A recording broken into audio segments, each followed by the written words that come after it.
আজ আমি তোমাদের সঙ্গে যৌবনকালে ঘটে যাওয়া 6টি ভুলের কথা বলবো, যে ভুলগুলোর জন্য পরবর্তী জীবনে সারা জীবন প্রায়শ্চিত্ত করতে হয়, আমাদের অনুশোচনা করতে হয়। কিন্তু সেই সময় তো আর ব্যাকডেটে ফিরে গিয়ে তার প্রলেপ দেওয়ার ক্ষমতা থাকে না কারো।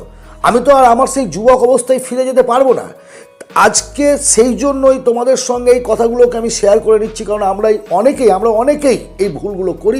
যাতে তোমরা এই ভুল আর না করো, সেই জন্যই আজকের এই আলোচনা। 6টি ভুলের কথা বলবো। এই 6টি বিষয় গুরুত্বপূর্ণ, প্রত্যেকটা পয়েন্ট মস্তিষ্কের মধ্যে ভরে নাও এবং এই ভুলগুলো জ্ঞানতেও করবে না।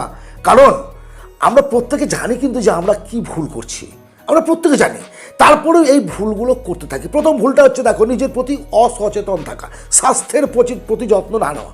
এটা আমরা করি তো। একজন স্টুডেন্ট তুমি দেখবে প্রত্যেকটা বাড়ির মধ্যে আছে, যখন তাকে খেতে দেওয়া হলো সঠিক সময় খাবে না, এই খাই না, ওই খাই না, সেই খাই না, অমুক খাই না, তমুক খাই না, এইসব করবে। শারীরিক যত্ন নেবে না, সঠিক সময় খাবে না, পড়াশোনার চাপ আছে। তার সঙ্গে সঙ্গে শারীরিক কোনো পরিশ্রম নেই, যে খাচ্ছে সে খেয়েই যাচ্ছে, পরিশ্রম করে না, এত মোটা হয়ে গেল মানুষ। এই যে এই প্রবলেমগুলোর জন্য কিন্তু কাউকে ভোগ করতে হয় না। একটা সময় এসে আমাদের নিজেদেরকেই আমাদের এই ভুলের জন্য ভোগ করতে হয়। 40 বছরের পর তখন বিভিন্ন রকমের রোগের আক্রান্ত হয়। যে সময়টা পরিশ্রম করে ব্রহ্মচর্য পালন করা, ব্রহ্মচর্য, গার্হস্থ্য, বানপ্রস্থ, সন্ন্যাস, এই করে ভাগগুলো কেন করা হয়েছে বলো? এগুলো সন্ন্যাস মানে সংসার ছেড়ে বউ ছেলে চলে না। ব্রহ্মচর্য মিনস হচ্ছে তুমি তোমাকে তৈরি করো, তুমি তোমাকে শিক্ষা দীক্ষা, জ্ঞান, স্বাস্থ্য, সমস্ত কিছুর দিক থেকে একজন স্ট্রং ম্যান বা ওম্যান হওয়ার চেষ্টা করো। এবার তুমি যখন তোমার গার্হস্থ্য জীবনে আসলে, অর্থাৎ ইনকাম শুরু করলে, সংসার হলো, তুমি তখন অসুস্থ নও। অসুস্থতা এমন একটা অভিশাপ না, তুমি যত ইনকাম করবে ততটাই চলে যাবে জলে, তুমি নিজে মানসিক শান্তি পাবে না, তৃপ্তি পাবে না। সো আজ থেকে তুমি তোমার শরীরের প্রতি যত্ন নাও এবং নিজে সঠিক সময়ে ঘুমানো, খাওয়া ইত্যাদি ইত্যাদি বিষয়ে শরীরচর্চা করা। সবচেয়ে গুরুত্বপূর্ণ যেটা, মাদক জাতীয় যে নেশা, যে কোনো নেশা, যতটা সম্ভব দূরে থাকো, যতটা সম্ভব কেন একেবারে ডিটাচ থাকো। কারণ আজকের অভ্যেসটাই এক সময় তোমার নেশায় পরিণত হবে, আর সেই নেশা থেকে তুমি বেরিয়ে আসতে পারবে না। তখন তোমার ছেলে মেয়ে বড় হবে, তোমার পরিবারটা বড় হবে, তুমি অসুস্থ, তোমার বয়স, তোমার নিজের বয়স হবে, তুমি তো কী করবে? তুমি ছেলে আসতে পারছো না, আবার তুমি চালিয়েও যেতে পারছো না ছেলেদের সামনে, নাতিদের সামনে। সো আজ এই মুহূর্ত থেকে তুমি চেষ্টা করলে তোমাকে পরিবর্তন করতে পারো এবং সেটা সম্ভব। দ্বিতীয় যে ভুল আমরা করি সেটা হচ্ছে, আমাদের আবেগকে, আমাদের রাগকে আমরা কন্ট্রোল করতে পারি না। এইটা হচ্ছে যুবক বয়সের সবচেয়ে গুরুত্বপূর্ণ। দেখো, বন্ধুদের মধ্যে গ্রুপবাজি করে ঝামেলা হয়ে যায় এবং মারার পর্যন্ত হয়ে যায়। তুমি খেয়াল করো, খবরের কাগজ দেখছো, বিভিন্ন কিছু দেখছো, আমরা প্রত্যেকে কিন্তু এই ভুলটা করি।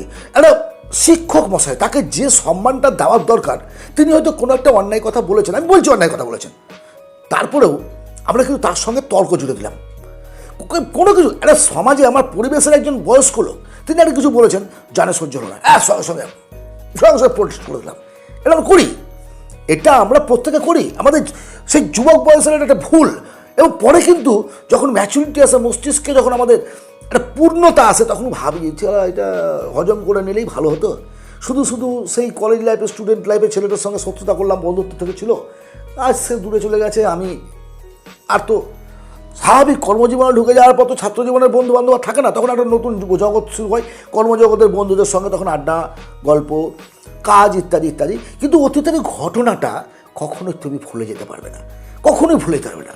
অতীতের এই ঘটনাগুলো তোমার মস্তিষ্কের মধ্যে কুড়ে খাবে। আমরা অযাচিত কিছু প্রেম করি, ভালোবাসা অন্যায় নয়, প্রেম করা অন্যায় নয়, প্রেম করে বিয়ে করা অন্যায় নয়, আমি এই বিষয়ে তোমাদের সঙ্গে কোনো কথা বলবো না। কিন্তু আমি যদি 10টা মেয়ের সঙ্গে প্রেম করি এবং তাদেরকে নিয়ে খেলি, তারা কিন্তু কেউ কাউকে জানছে না, সবাই জানছে যে আমি তাদেরকে ভালোবাসি, তাদের নিয়ে খেলছি। তুমি তো বিয়ে একজনকে করবে। যখন তোমার পূর্ণতা আসবে, যখন ওই মেয়েগুলোর সামনে তুমি ফিরে যাবে, চোখের সামনে দেখা হবে, তুমি তখন 30, 40, 45 বছরের একজন মানুষ, তখন তুমি তাদের সামনে না মুখ তুলে দাঁড়াতে পারবে না। আমরা এই ভুলগুলো করি, ক্যালি দেখানোর জন্য করি, টাইম পাস করার জন্য করি, ফুটানি করার জন্য করি, বাপের পয়সা চাদ্ধ করার জন্য করি, সোয়াপের জন্য করি। এই ভুলগুলো করবে না, এই ভুলগুলো মারাত্মক একটা ভুল। তুমি নিজের পায়ে নিজে কুড়োল বাচ্চ, সেটা কিন্তু তুমি বুঝতে পারছো না। দায়িত্ব জ্ঞানহীনের মতো কাজ করা, এটা যুবক বয়সে আমরা অনেকেই কাজ করি। যে সময়ে যে কাজটা করার দরকার, ধরো আমার সন্ধ্যেবেলায় আজকে একটা গুরুত্বপূর্ণ টাস্ক আছে, যেটা কমপ্লিট করতে হবে, কমপ্লিট করে কালকে আমাকে স্কুলে যেতে হবে বা কলেজে যেতে হবে। কিন্তু সেই সময়ে আমার 2-4 জন বন্ধু আসলো যে চল আজকে একটু সিনেমা দেখে আসি। আমি তো হোস্টেলে থাকি, বা বাড়িতে থাকলেও বাবা মায়ের আমার প্রতি অগাধ বিশ্বাস আছে যে নিশ্চয়ই কোথাও যাবে, বাড়িতে মিথ্যে কথা বলে আমি বেরিয়ে গেলাম, আড্ডা মেরে টাইম নষ্ট করে রাত্রি 10টার সময় এসে খেয়ে ঘুমিয়ে গেলাম। এই যে 3-4 ঘন্টা তুমি নষ্ট করলে তোমার লাইফ থেকে, তুমি 3-4 ঘন্টা বাদ দিলে, এইটা তুমি কি কখনো ফিরে পাবে বলে মনে করো? বলো, ফিরে পাবে? এই সময়টা তোমার কাছে কোনোদিন আসবে? কোনোদিন আসবে না। তা তুমি কি দায়িত্ব জ্ঞানহীনতার পরিচয় দিলে না? নিজেকে প্রশ্ন করো। এই ভুলগুলোর জন্যই তো তোমাকে পরে অনুশোচনা করতে হবে। সেই সময় রেজাল্ট আউটের পর মনে হচ্ছে সালা এই যে এতটা পড়ার পরে আমি 80% নাম্বার পেয়েছি, যদি 2 ঘন্টা করে ডেলি এক্সট্রা পড়তাম তাহলে হয়তো আমি 99% নাম্বার পেতে পারতাম। একটা অনুশোচনার তুমি জায়গা রেখে দিলে। আজ থেকে দায়িত্ব জ্ঞানটাকে ধরে রাখার চেষ্টা করো। যুবক ভবিষ্যতের মেরুদণ্ড, দেশের মেরুদণ্ড। তুমি কি মনে করো একজন মানুষের লস মানে শুধু তার লস? একজন মানুষের ডেভেলপমেন্ট মানে শুধু তার ডেভেলপমেন্ট? একজন যদি উন্নতি করে, একজন যদি কারখানা তৈরি করে, একজন একটা প্রচুর টাকার মালিক হয়, সেটা কিন্তু দেশের একটা সম্পদ বাড়লো।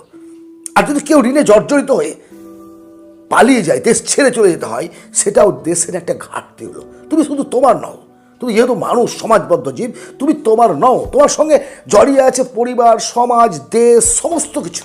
এগুলো তোকে ভাবতে হবে।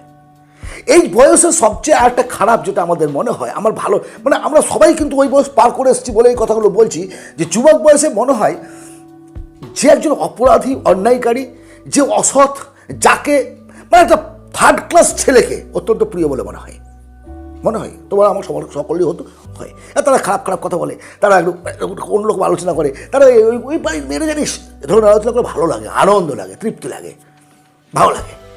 অর্থাৎ অসামাজিক বন্ধুদের সঙ্গে মিশতে একটা মনের মধ্যে তৃপ্ততা আসে, কিন্তু সেটা কতদিন?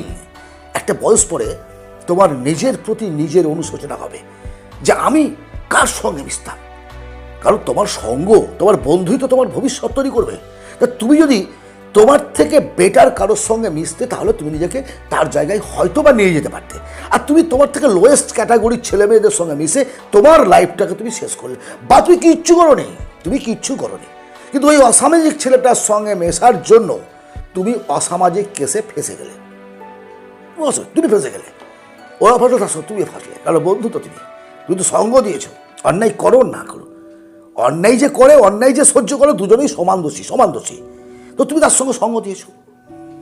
এই ভুলটা করবে না, বারবার বলছি আমি, করবে না। এটা মারাত্মক ভুল। টোন মারা, টিটকারি মারা, এই যে ব্যাচগুলো, কেউ যাচ্ছে ইফটিজিং করা, কি চমৎকার আনন্দ, তখন হাততালি দেওয়া, থামে, এগুলো না। বাস অর্থ অপচয় করার একটা প্রয়াস বা একটা প্রচেষ্টা আমাদের যুবক বয়সে থাকে। সেটা তুমি বন্ধুত্বদের দাবি অনুযায়ী বলো। কেউ কোনোদিন প্রতিদিন খাওয়াবে না।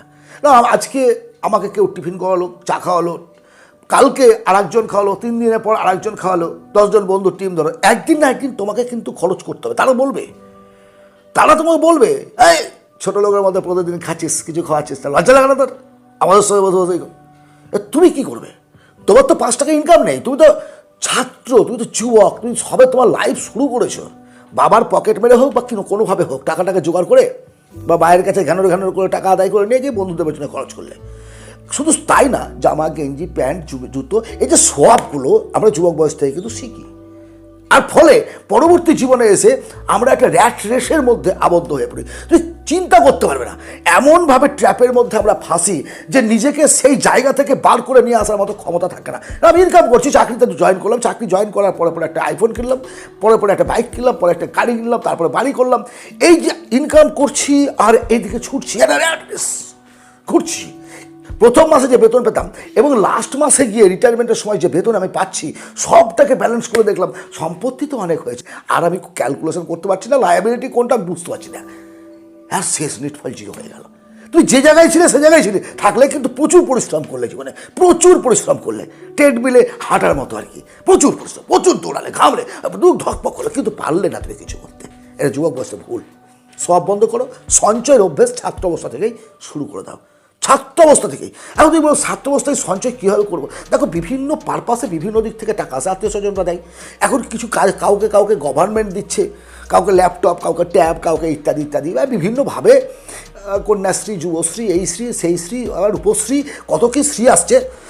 যে টাকাগুলো আসছে, যদি এসে থাকে ভাই, নষ্ট করো না, উড়িয়ে দেওয়ার দরকার নেই, সেগুলোকে রাখো। সঞ্চয়ের অভ্যাসগুলো, 2 টাকা 5 টাকা 10 টাকা যা থাকবে সেটা অভ্যেসটা গড়ে তুললে তোমার একটা সময়ে তোমার ভবিষ্যতের কাজেই লাগবে। তুমি কাউকে দান করবে, তোমার অর্থ কিন্তু তুমি দান করবে, কাউকে দেবে তুমি না, নিজের জন্য তো রাখবে। সো এটা তোমাকে ভাবতে হবে। লাস্টলি বলবো, সবচেয়ে এই বয়সে আমরা যেটা ভুল করি বলতে পারো, এটাও একটা আবেগ, গুরুজনদের অসম্মান করতে পারাটা একটা বিশাল তৃপ্তিদায়ক মনে হয় গুরুজনদের। মানে একটা বয়স্ক লোক, ধরো দাদু বা জেঠু বা কাকু, এদের বয়সে একজন কেউ পুরোহিত কারো বিয়ে দিচ্ছে, তাকে রাগাতে হবে। একজন নাপিত, তাকে রাগাতে হবে। একজন মৌলানা সাহেব, তাকে রাগাতে হবে। মানে শুধু তাই নয়, তাকে অসম্মান করে তার সামনে বুক ফুলিয়ে দাঁড়িয়ে সিগারেট খাওয়া, বিড়ি খাওয়া, এগুলো একটা মানে মনে হয় যেন যে আমি সালার শাহরুখ খান হয়ে গেছি, আমি আমির খান, আমি জ্যাকি শ্রফ, আমি অমিতাভ বচ্চন, আমি নায়ক, বিশাল ব্যাপার। নিজেকে কৃত্রিম একটা মাস্তান দেখানোর জন্য আমরা গুরুজনদের এতটাই ছোট করি, এতটাই নিচে নামিয়ে দিই, এতটাই অপমান করি যে পরে আমার বয়স যখন সেই জায়গায় যাবে বা গেছে, অনুশোচনা করি। তখন আমি প্রথমেই বলেছি যে এই বয়সগুলো আমি পার করে এসেছি।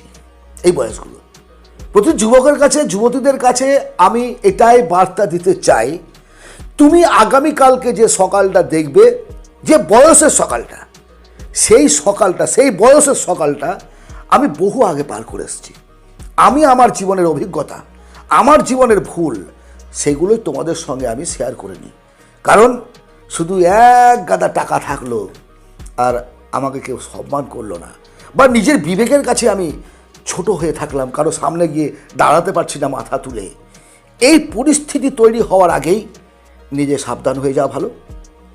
আশা করি আজকের এই আলোচনায় একজন যুবকের কি কি ভুল হয়, আর যদি জানতে পারি যে কি ভুল হয়, তাহলে সেখান থেকে বেরিয়ে আসাটা খুব একটা কঠিন বলে মনে হয় না। এটা তোমাদের বোঝাতে পেরেছি। যদি ভালো লাগে, একই কথা, ব্যাস, ধন্যবাদ। ভালো থেকো, তোমাদের সুস্থতাই আমার কাম্য। তোমরা ভালো থাকো, ভালো হও, বড় হও, এটা আমি চাই। পরবর্তী ভিডিওতে আবার কথা হবে।